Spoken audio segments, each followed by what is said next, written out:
So this is, I think, the third class in the book Touching a City's Soul, which is a translation of Beaker Chicago, which again is a collection of letters, talks, Hasidic discourses that the previous Rebbe said in connection to his visit to Chicago in 1942. That changed really the face of Chicago, which maybe we'll have some guest speakers that were affected by that visit still. So trying to get that organized. But for today, we're going to start on page 7, which is Sikha number 2. That's where we're up to. And this, we're not going. I don't think we're going to finish this Sikha today. It's quite long, but it takes us. It's a story, basically. It reads like memoirs or if anybody's read memoirs of the previous Rebbe, which is a very detailed accounting of people's stories about like how they became Hasidim and the opposition they encountered and what they did about it and things like that. That's what this Sikha is about. So it's very interesting. It's not scholarly in the sense it's not taking an idea of Hasidus, but it's giving us the flavor of Hasidus and how people behaved in the shtetl at that time and the relationships between people. So anybody who enjoys stories will enjoy this, and anybody who likes to take a peek at Jewish history will enjoy this. Again, it's a different style, but it's a very good example of the previous Rebbe's style of storytelling. So in this Beaker Chicago, we have a real mix. We have sichos, which talk about different ideas. We have letters, which we'll get to later. Then he sent events. We have Hasidic discourses, which do talk about complex ideas in Hasidus. And we have the story here, and I'm trying to remember if there's one later on too. I don't remember right now, but this is more, so like each section is like a little bit of a different style, a different experience. So even though it says Sikha too, it's very story oriented. I just want to give a little warning that the previous Rebbe is very detailed in his storytelling. So there's going to be lots and lots of names and cities of where they came from and how they interact with each other and how they're interrelated. And it could be a little hard to follow the flow. The main protagonist is somebody named Baruch Mordechai. So that's a name to sort of keep in mind. And if you have a pencil, you could even like underline his name every time it comes up or something so that you remember who he is. He's really the main protagonist, but there's a few other people who are mentioned. And then of course it mentions and who his teacher was when he was in this city learning and who his teacher was when he was in that city learning and who his teacher was in this city learning. It's like it weaves a very beautiful tapestry, but it could be a little complicated to keep track of. So we're just going to stay focused on the main points that the previous was making and all the characters and cities. Don't worry as much if you don't remember what all of their names are, but the main protagonist is Baruch Mordechai. Okay, are we ready? Yeah. We're on page 7. Hopefully everybody has the book by now, and we're on page 7. So, okay, let's go. So, the Rav. Again, and in those days, just maybe I'll stop every so often to explain something, but the Rav in a city, these were, small towns in Russia and so on, really the Rav held a lot of communal respect and a lot of communal power almost. I mean, you generally listened unless there was a conflict and there were two Rabbanim or Bais, and sometimes there were sub-communities that had different opinions about things, but the Rav was a very respected title. They certainly did not turn to the government for governing at that time because they weren't very friendly to Jews and they weren't very ethical or moral governments. Usually they were petty governments. that were sort of fully in charge in different regions, and then like the main government, which was certainly not friendly to Jews. So it wasn't common. Really Jews were as autonomous as they possibly could be within their communities.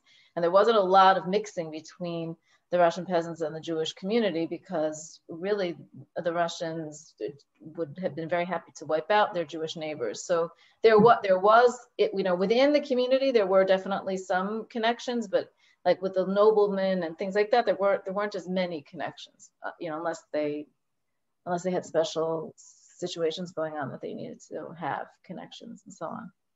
Okay, so the Rav, so again, page 7, Sichatu, the Rav of Bais for decades was a scholarly chassid called Reb Baruch Mordechai, who was highly reputed throughout the entire region. So it's going to talk about his story. Like it's starting at the end, it's going to go back and talk about his story, Reb Baruch Mordechai. In fact, he was even revered by the erudite elite of the Misnagdim of Shklov, Minsk, and Slutsk. So again, this was during a time when Hasidus and Hasidim had very strong opponents. This is during the time of the Gaon of Vilna. There were very, very strong opponents to Hasidim and Hasidus at that time, mainly due to ignorance of the actual contents, as we're going to see when we go a little bit deeper into it. We're going to see an interchange that this Rebbe Baruch Mordechai had with the Gaon of Vilna that he wished he had differently than he did, but mainly due to ignorance and lack of understanding. But nonetheless, there were a very heavy opposition and a lot of opponents at that time. And was going to talk about it a little bit.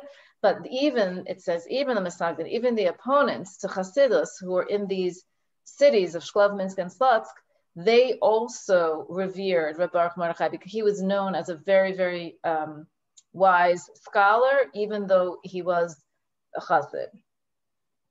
That's a question. Yeah. What time are we talking about? We're talking about the time of the Gaon of Vilna.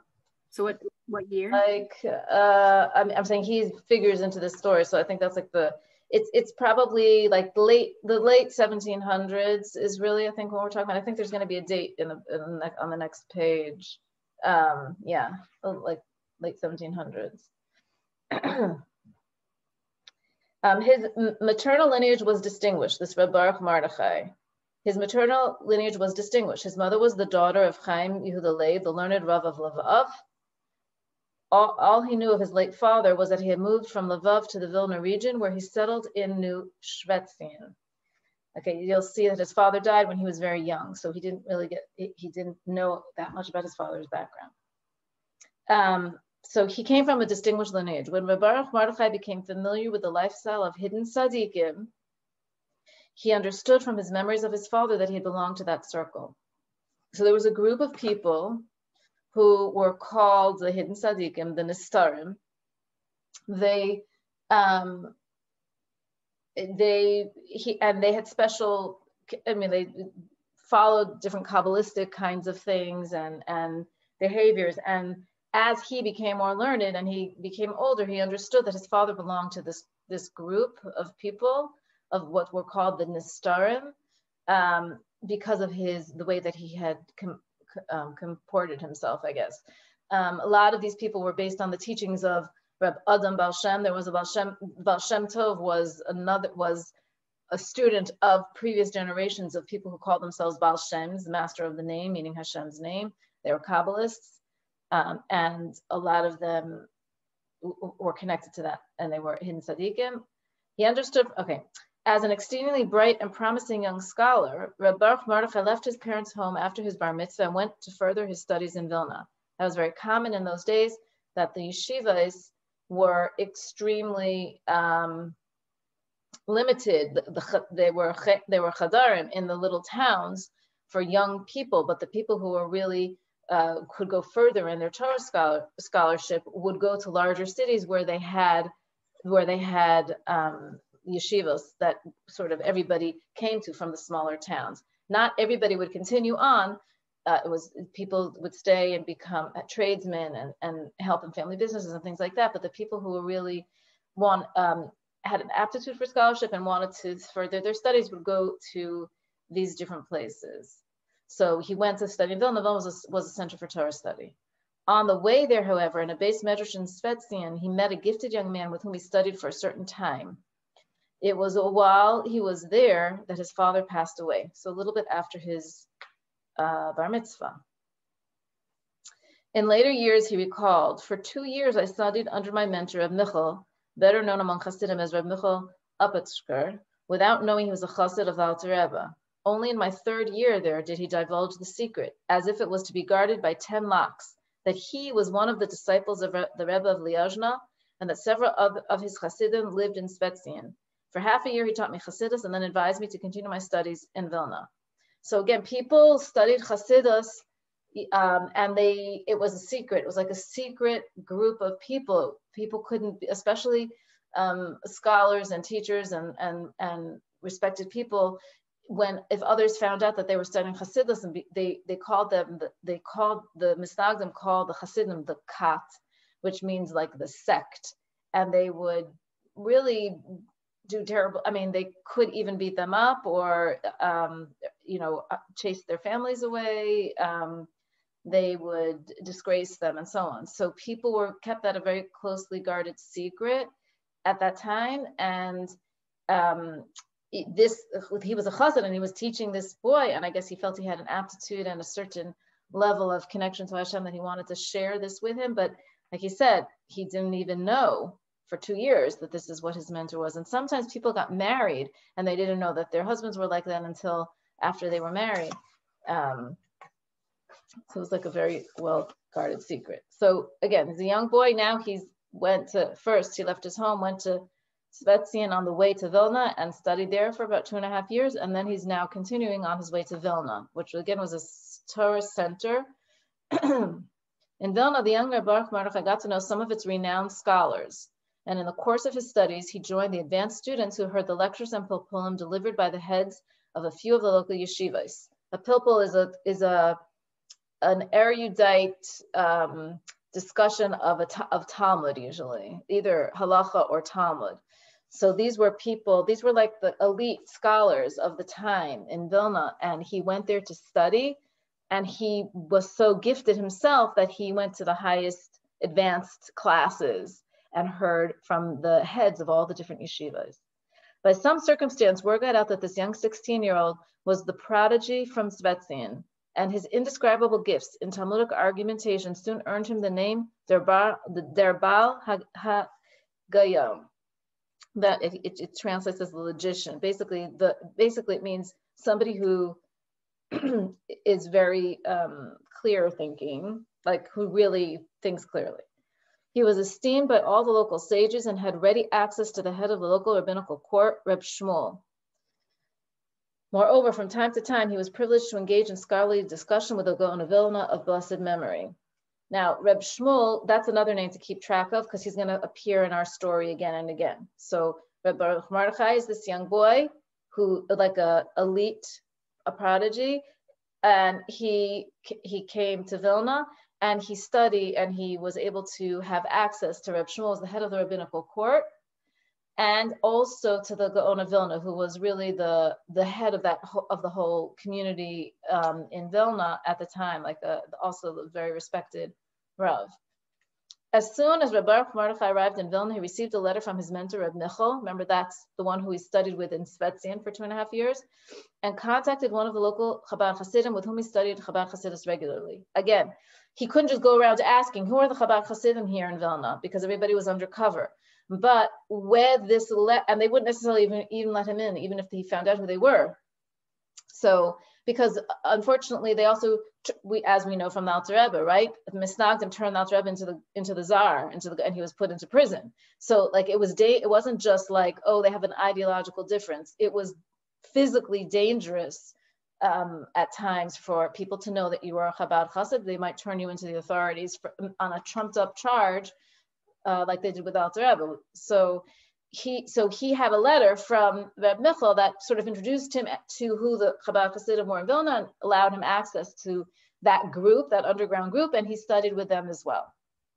One day in the course of the conversation with one of the local Hasidim, he learned of the Cherem, which means a ban, with which the learned Reb Schmoll had outlawed Hasidim and Hasidus a few years earlier in 1772, his attitude to Reb Schmoll cooled off considerably and he began to avoid meeting him. So again, as he's connecting to the Chabad Hasidim in Vilna, he hears that this Reb Schmoll, who was the head of Bais in Vilna, was one of these people who was a very virulent opponent to Hasidus, and therefore he cooled off his relationship with him. But he's going to appear again and again later on. After a few months in Vilna, Rebbe Baruch Mordechai met a young man who told him of the highly regarded yeshiva of Sklatsk, and he decided to relocate. He wanted to leave Vilna and go to Sklatsk.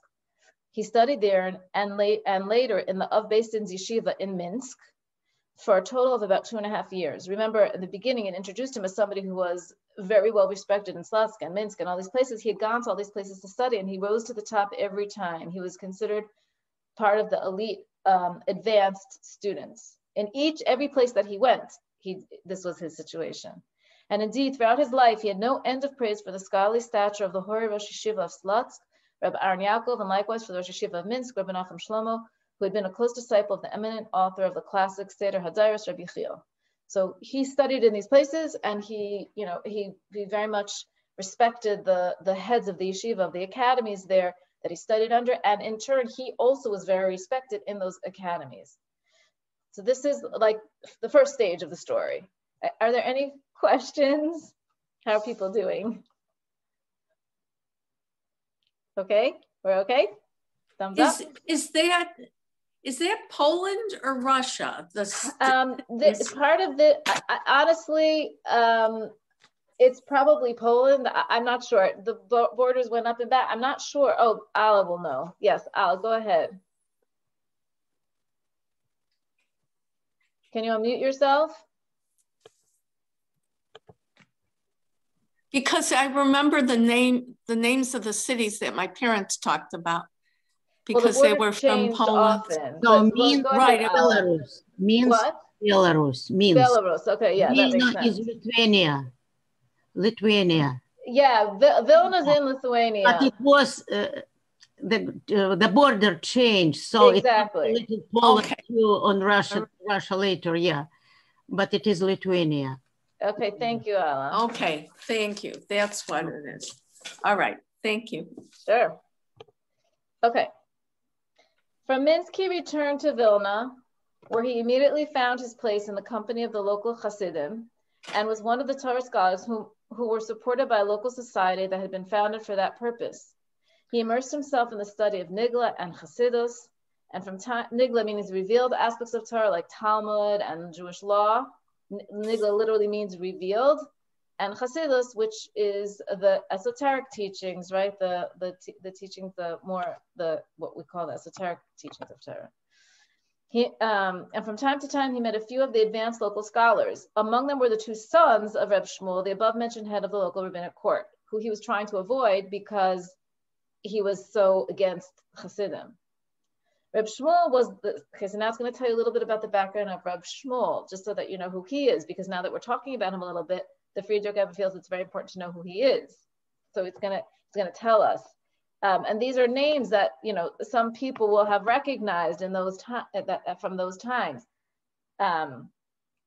So Reb Shmuel was the son-in-law of a well-known sage and philanthropist, Reb Yehuda, the son of Rabbi Eliezer, who was a scribe and a judge in the Jewish court, in that prestigious rabbinical court.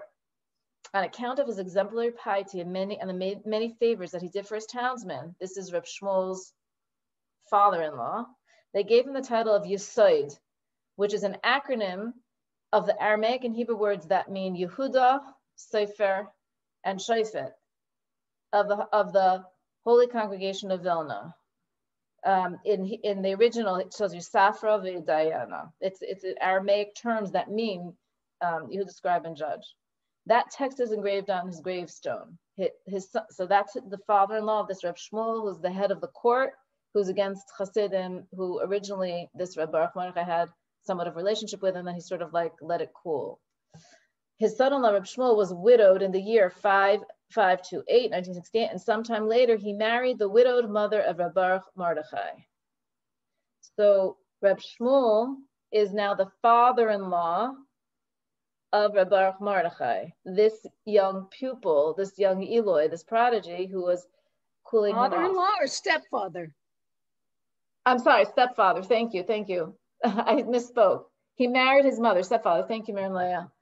So he's now the stepfather. That's what I intended to say. Thank you so much. Senior moment. He's now the stepfather of Reb Baruch Mordechai. Now, it's not like it is today, meaning, listen to this. One day, Reb Baruch Mordechai heard that the learned Reb Schmoll, this of Bais, who he's trying to avoid, had married the daughter of Reb Chaim Yehuda Leib. Because remember, she came from a distinguished lineage too. So people would refer to people as who they had come from, right? Who their parents were, their grandparents. So he married the daughter of Chaim Yehuda Leib, head of the rabbinical court of Lvov, a widow of distinguished lineage from the little settlement near Svetsian. He realized once he heard this, that this was his mother. Meaning, it's not like today where people called or have Zooms or went traveling. Like once a child left their parents' home, they might not see them again, or they might not see them again for many years. Travel was very difficult, and contact was very difficult. He left home when he was 13. He heard that the head of this rabbinical court, Reb Schmoll, who he was not so keen on, had married the widow from this little town near Svetsian, and that the daughter of this and this scholar, and he understood that this was his mother. So now he understood that Reb Schmoll is his stepfather. He realized that this was his mother, but since by nature was exceedingly deliberate, he took a lot of time to think things through before acting on them. He refrained from meeting her for a few months until he had weighed the question of how to proceed, because he doesn't know exactly how to react to the fact that she just married this person who's very antagonistic to basically who he stands, who he is. So it's very interesting. So he knows now that his mother married him. While studying in Slutsk, he had heard that the famous yeshiva, which was headed by the aged Reb Aaron Yaakov, was supported by a fund which a prominent and wealthy scholar had bequeathed for this purpose. Though his two sons were no longer as wealthy as they had been, this Reb Aaron Yaakov, they continued to support the yeshiva generously. Reb Baruch Mordechai knew of the intense opposition of Vilna's leading scholars to the approach of the Baal Shem Tov of Mezebozh and to the teachings and the approach of the Maggid of Mezrich and his disciples and the members of the Holy Brotherhood. The Baal Shem Tov was the founder of Chassidus. He was from Mezebozh, that is in Poland. And his student, the Maggid of Mezrich, continued the teachings of Chassidus. And then there was all of his pupils, were called the Chavraya Kadisha, the Holy Brotherhood. They continued on and actually became, so like the Alter Rebbe continued the Magid's sort of, we could go over this another time, but as he was preparing to pass away, was talking to the Alter Rebbe about his sort of taking over the leadership, but the Alter Rebbe founded Chabad Chassidus and developed the teachings of the Baal Shem Tov and the Maggid to the next level. Many of the other disciples of the Maggid sort of struck out on their own, and that became the beginning of all the different types of Chassidus that you hear about. Ger and Bells and the different kinds of Chassidim were all based from these students of the Maggid who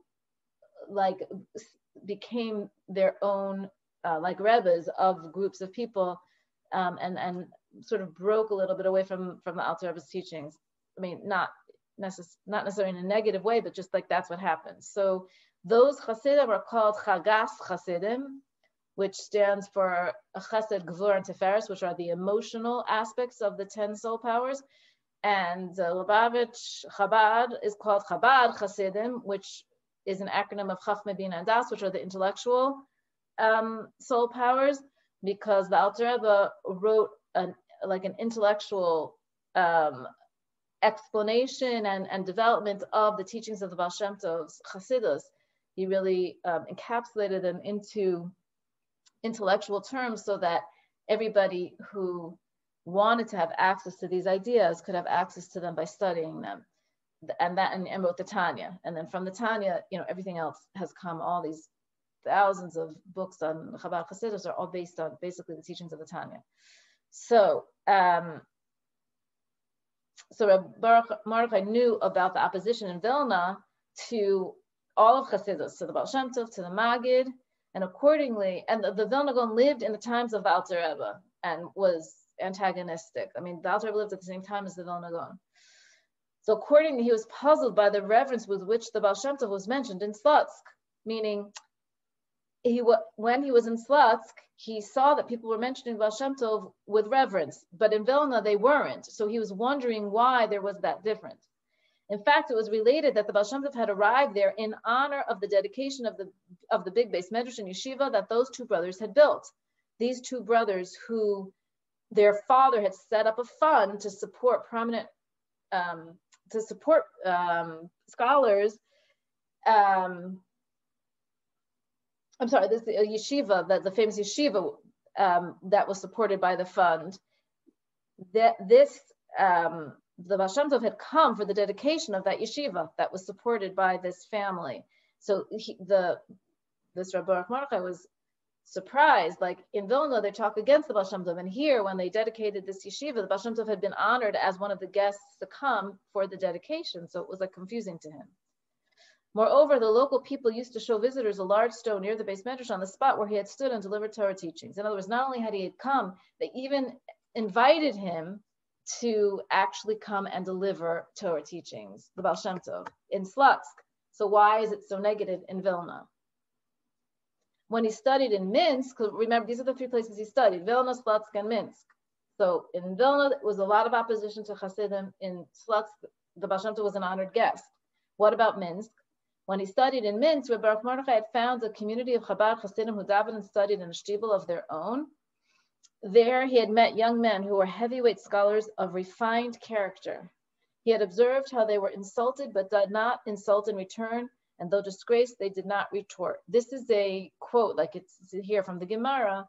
So they were insulted because people would insult the Hasidim, right? But they didn't respond, and they didn't throw insults back at somebody who's insulting them. And so that's considered to be very high level of refined character. So deeply impressed, he decided to become more closely involved in the Hasidic community. This is in Minsk. And indeed, when he returned to the study in Vilna, he devoted himself to studying Hasidus and to its approach to Avodah. Meaning, in Svetzien he had become connected to Chabad Hasidus. In Vilna, he had been connected to the Hasidim there. In Slutsk, there was a heavy opposition, but in Minsk, he found this group of Chabad Hasidim who he saw were like extremely refined, and that he really studied with them and became very close with them. And so when he returned to Vilna, which we already know that he returned, right? But because it said it earlier, when he returned to Vilna, he found out that this Rob Schmoll had married his mother, but it's sort of backtracking. You see, that's how the Friedrich does. It backtracks and goes back and forth. So he's saying, but when he was in Minsk, he became much closer to the Chabad Hasidim than he had been even before. And when he returned to Vilna, he threw himself into studying Hasidus and following its approach, which is probably why he was also very conflicted about whether or not he should go and speak to Reb Schmoll and his mother, because he knows Reb Schmoll so much opposes it. And now he's married to his mother. He wants to see his mother, but he doesn't know how he should sort of relate to this Reb Schmoll who married his mother. Okay, are we okay so far? One question, who are these two brothers? These are the sons of Rebbe Aaron Yaakov. I don't remember them coming up again in the story. Like, this is just who they are. Okay. It just mentions them. It mentions lots of different people, you know, in his travels. Okay. But the reason why it mentions them now is because it's explaining to you that they supported this yeshiva. And when they were dedicating this yeshiva, the Baal Shem Tov was there as an honored guest at the dedication and even stood there and spoke. So he understood that Slutsk was not so against Hasidus. Otherwise, why would they have had the Baal Shem Tov there? But that's finished. That part of the story is finished. Okay, so next page, page 10. He very much wanted to meet his mother and identify himself to her. However, knowing how hateful was the opposition of the senior rabbinic judge to the community of Hasidim, he was unable to persuade himself to visit home. he was concerned about it, right? He wanted to see his mother after all these years, but he was concerned. She's married to the person who's leading a big opposition to Hasidim, and he's part of that community. In the course of those few months in Vilna, after his return from Slutsk and Minsk, word spread that this young man, the logician, was back in town. They obviously didn't know that he was a Chassid. They just knew that he was back in town. The leading local scholars remembered the firmly based original insights in Talmud that they had heard from him. Reb Schmoll, too, very much wanted to see him. He didn't know that he was his stepson now. He just wanted to see him because at the time that he was in Vilna, he had earned himself quite a reputation, and they wanted to connect with him.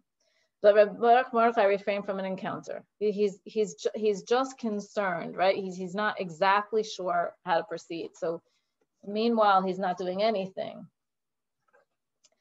Now, this Reb Schmoll had 2 married sons and a widowed son-in-law, all of whom were serious scholars and were employed at his yeshivos. He also had a young daughter for whom he was seeking a suitable husband.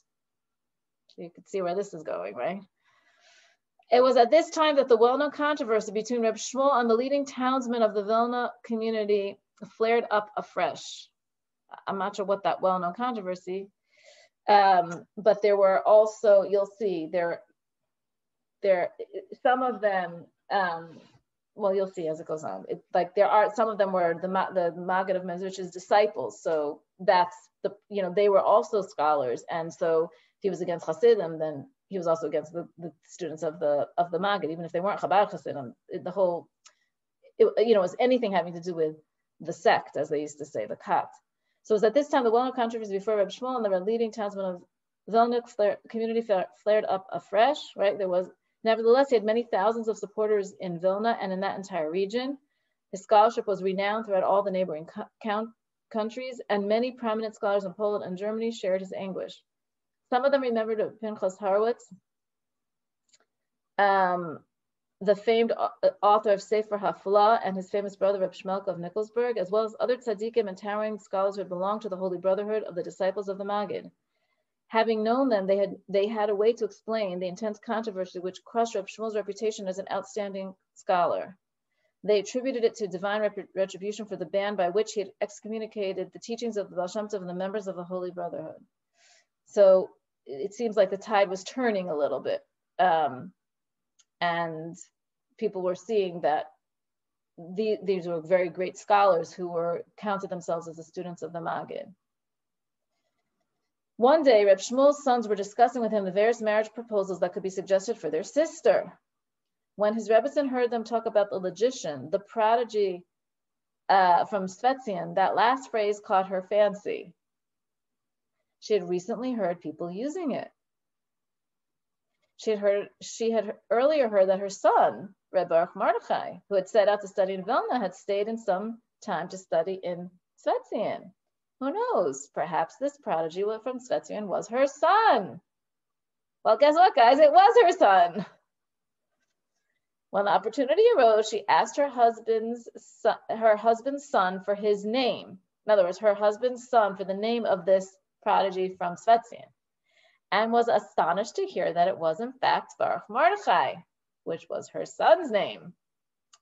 She then told her husband that she had a gifted son, and ever since he left home many years earlier to pursue his studies, she had not heard from him. A few days later, he invited the young man, and the mother and son were reunited.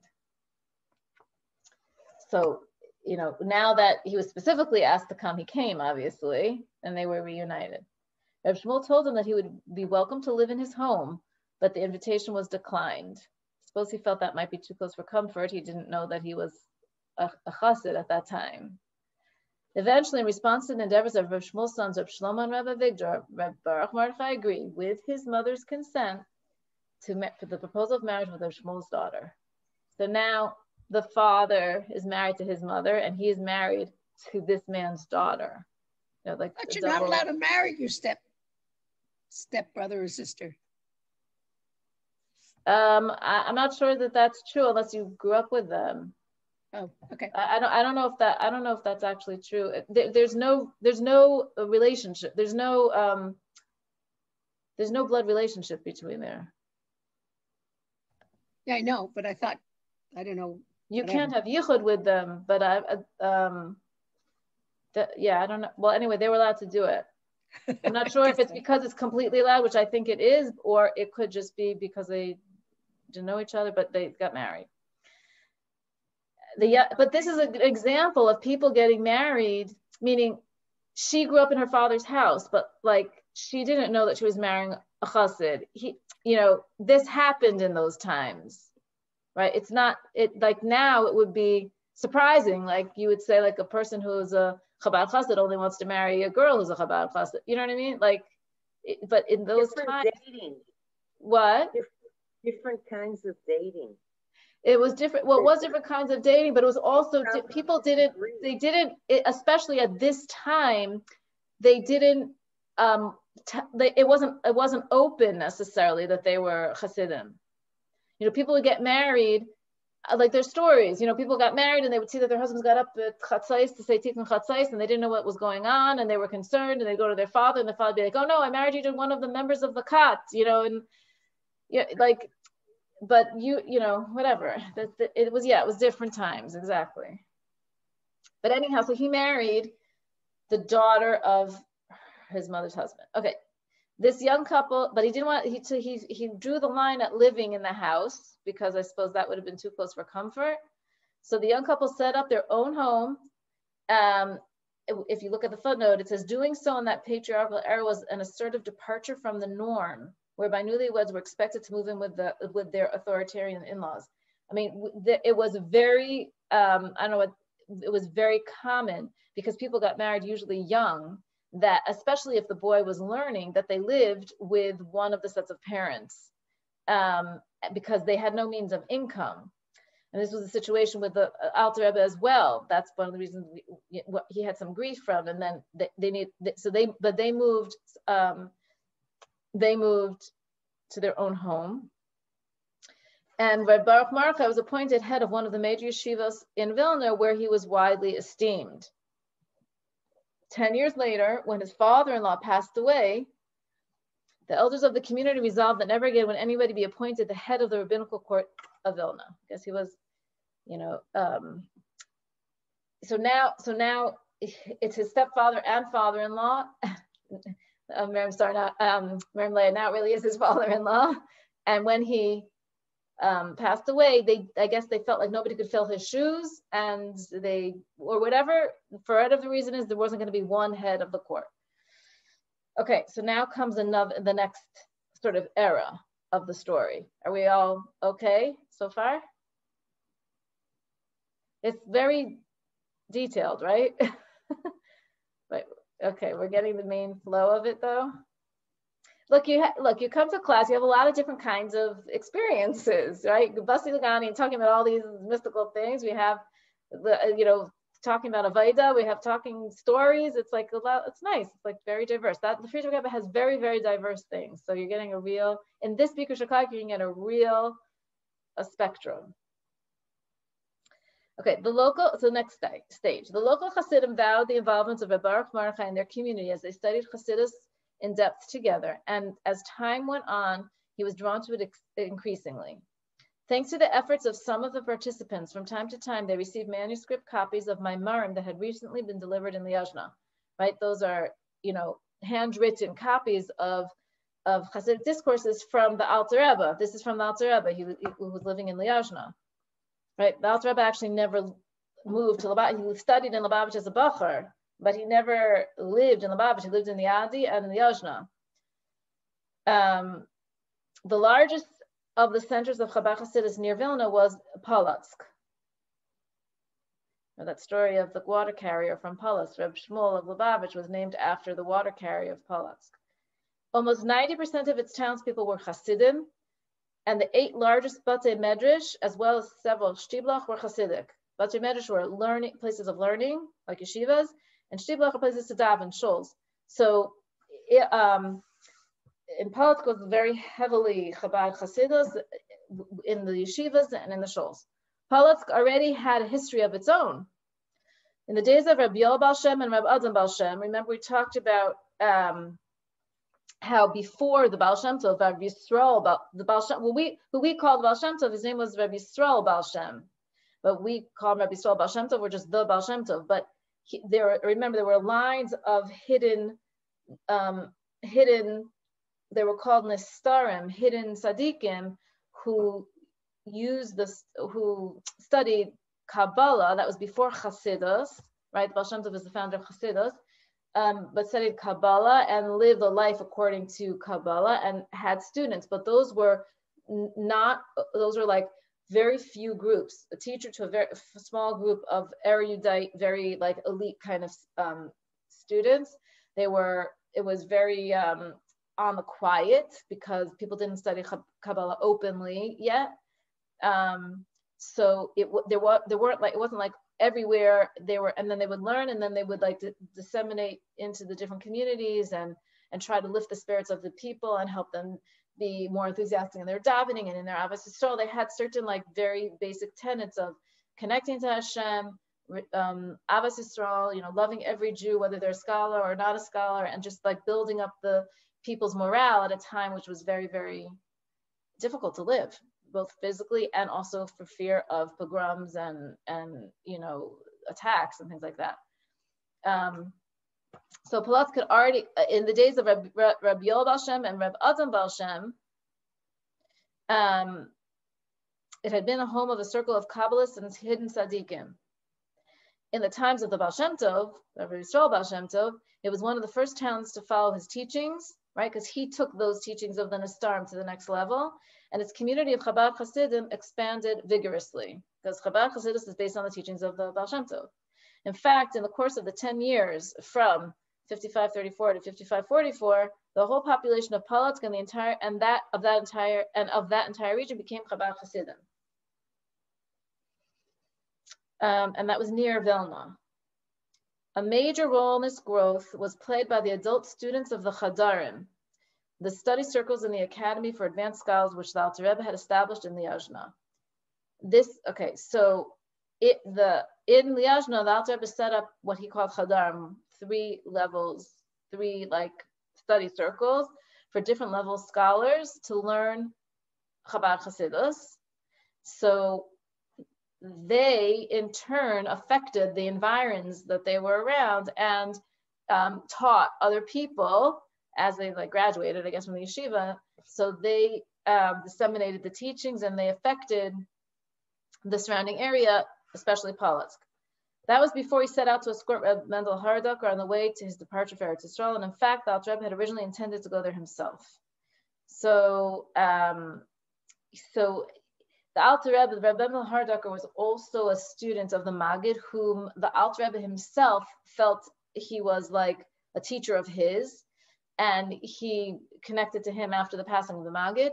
Reb Mendel Haraduker moved to Eretz Yisrael, and it's actually the Alter Rebbe had intended to follow him to Eretz Yisrael, but he told him not to.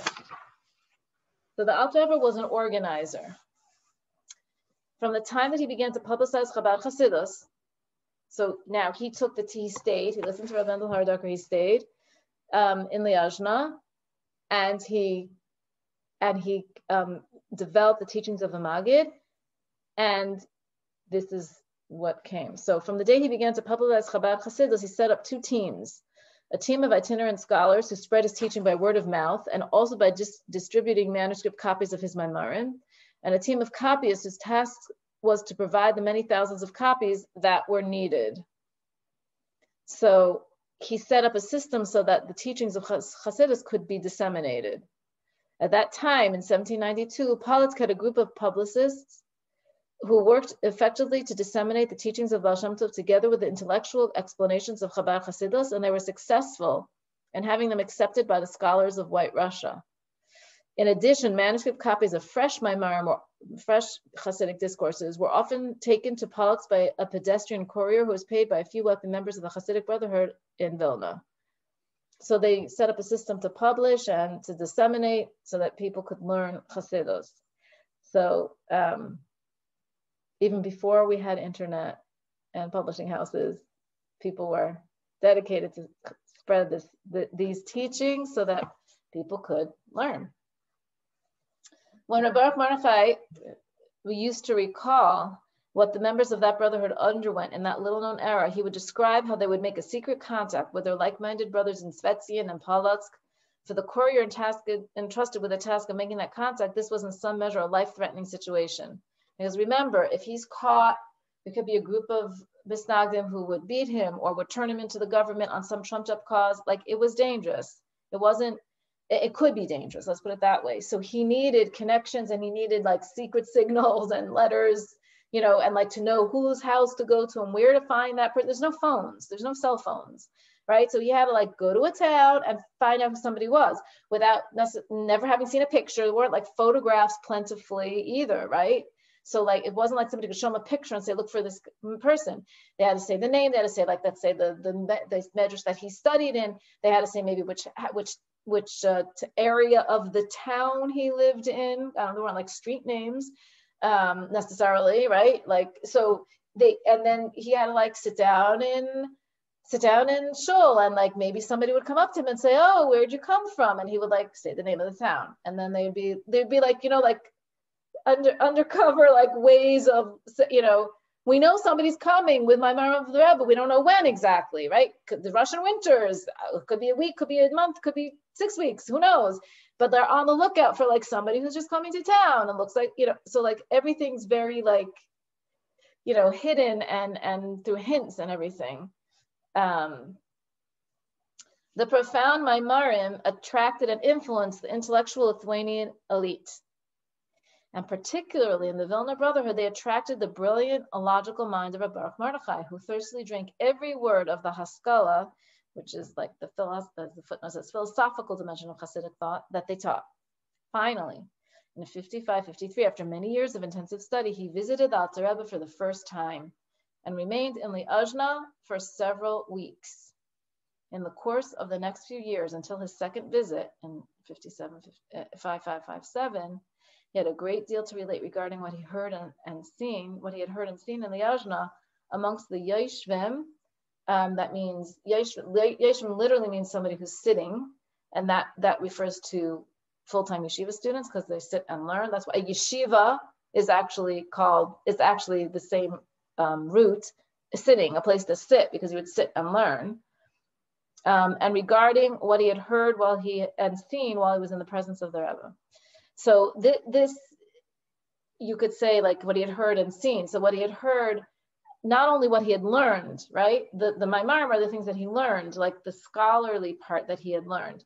But in addition, what the Friedrich Rebbe here is saying is what he had heard and seen also. In other words, Hasidim are always emphasizing that it's not, we go to a Rebbe not just to learn his teachings, his intellectual teachings, but also we go to Rebbe to see how he conducts himself and to hear stories about how he conducts himself.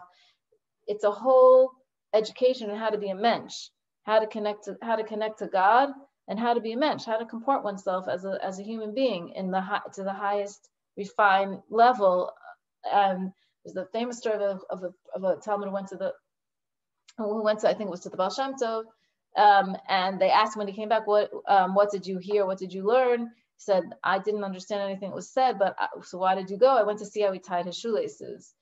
That every act that a tzaddik does has meaning and depth, and it's a way of connecting to Hashem. And so we go to a tzaddik not just to learn, of course, yes, to learn, just not only to learn, but also to hear and see whatever we can hear and see. And then everything becomes embedded in the person's mind, and they tell over the stories, and they try to have it affect them, on a personal level. This is a question. It's so technical. What's the difference between the sicha and the maamar? I feel like it's so sicha is a talk, and right. A maamar is a Hasidic discourse. So a maamar is a deeper teaching, which is considered to be like a mini prophecy. Okay. Did it come together? Like, would a maamar be said in a sicha, or like nothing to do with it? I don't know. No, it's two separate things. It could be both said. Let's say like I, Rebbe Rayatz, would say a few sichas, and then could say a maamar. They could happen at the same time. like chronologically in the same evening or something like that, but they're separate teachings. So the talk could just be about anything. Well, what we're studying right now is a talk, right? It's called Sikha number 2. That Friedrich Rebbe is saying a talk to people. When we do a maamar, you're going to see later on in the book, there are maamarim. It's like a different style. It's a different style. But a sikha is an explanation of something. It could be an explanation, like there has many sikhas explaining a Rashi, or is explaining the meaning of a Yom Tov, or is explaining the meaning of a pasuk in Torah, whatever it is. And a maamar is like a deeper teaching, which is usually based on either a piece of Talmud or a pasuk, and explaining it on a deeper level, on a mystical level, and then also like on a soul level. And it requires a lot more unpacking and, learning. Okay, thanks.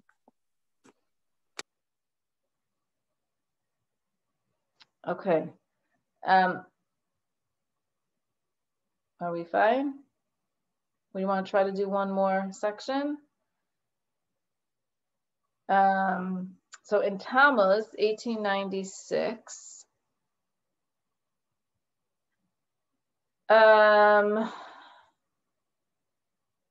my revered father-in-law, Reb Avraham, this is the previous Rebbe speaking, shared with me recollections that he had heard from his father, my great uncle Reb Yisrael Noach of Niazhin, was a brother of the Reb Marash, about the elder Hasidim of those days. Meaning now we're talking about like recollections of people who lived at that time.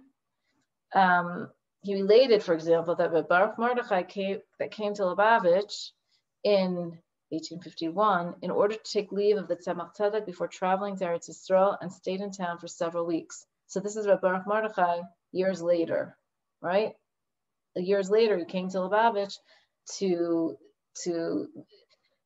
take his leave of the Tzemach Tzedek, who was the Alter Rebbe's grandson, before traveling to Eretz Yisrael, and stayed in town for several weeks. My great uncle described the 90-year-old Reb Baruch Mordechai as having been of pleasant appearance, his pure face and dark, open eyes radiating wisdom and refinement. This is describing this young Baruch Mordechai as an elderly man. His forehead was high and broad. His expansive gray beard was bordered with curled payas. His clothes were spotless, and the pearls of his speech resonated as if spoken by a man of barely middle age. How's that for painting a picture? In the course of his stay in Lubavitch, Baruch Mordechai had recounted, my first visit to the Alter Rebbe in Liazna was in 1793, 5553, and after I had studied maamarim Chassidus over a long period. In other words, he studied for a long time before he attempted to meet the Alter Rebbe in person. He wanted to prepare himself. I had heard some of his novel interpretations from several of the Gaonim of Vilna, who had heard them from his mouth when he had visited there together with Rabbi Menachem of Harduk in order to meet Rabbi Eliyahu the Gaon of Vilna. So he heard some of the teachings of the Alter Rebbe from other people in Vilna who were there when the Alter Rebbe came to Vilna with Rabbi Menachem of Harduk, this person who the Alter Rebbe considered to be like a teacher of his almost, who went to Eretz Yisrael after that. I had also met advanced adult scholars who repeated the Rebbe's Chedushim on novel interpretations on several Talmudic passages. However, I was not particularly inspired by his contributions to that revealed branch of scholarship. What motivated me to visit him in the Liazna was only the teachings of Chassidus. So he had studied some of the teachings and had heard about it in Vilna when he was in Vilna. But then he decided to go, after years of studying Chassidus, to the Rebbe, which we already heard earlier, right? But now the Friedrich Rebbe is telling us about this story within a story of how his relative is explaining how Baruch Mordechai came to Lubavitch before he left Eretz Yisrael when he was an elderly man, describing his own journey to Lubavitch. Arriving there, I learned the I is Baruch Mordechai, right, as an elderly person saying the story from when he was a youth. Arriving there, I learned the local protocol. One first had to visit the Rebbe's brother, the Mahariel, his brother Rebbe Leib, who was responsible for all the young men who used to come to the Liazna to see the Rebbe. After arranging for their meals and accommodation, he would direct them to have their scholarly attainments examined, a faher basically. Each young man was then to give was given a study schedule in Nigla and Chassidus, And only after his prescribed 2 or 3 weeks was he admitted to the Rebbe's study for Yechidus. In other words, he had to prepare himself spiritually. He had to do a certain learning in the revealed aspects of Torah, certain learning in Chassidus. He had to prepare himself. And then he had to be tested. The examiners were the Rebbe's brothers, Reb Mordechai, whose expertise was the Talmud Bavli with the classical commentaries of the Rishonim, and Reb Moshe, whose expertise was the Talmud Yerushalmi and the writings of the Rambam. Sometimes they examined separately and sometimes jointly. After my first scholarly debate with them, I was in a daze. I couldn't quite tell what was going on inside me. After my 2 weeks of preparation, I entered the Rebbe's study for my first Yechidus.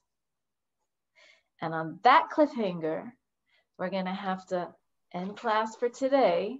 I'm sure everybody's going to want to come back next week to find out what happened at that first Yechidus with Reb Mordechai and the Alter Rebbe. So stay tuned, but we'll have to come back next week.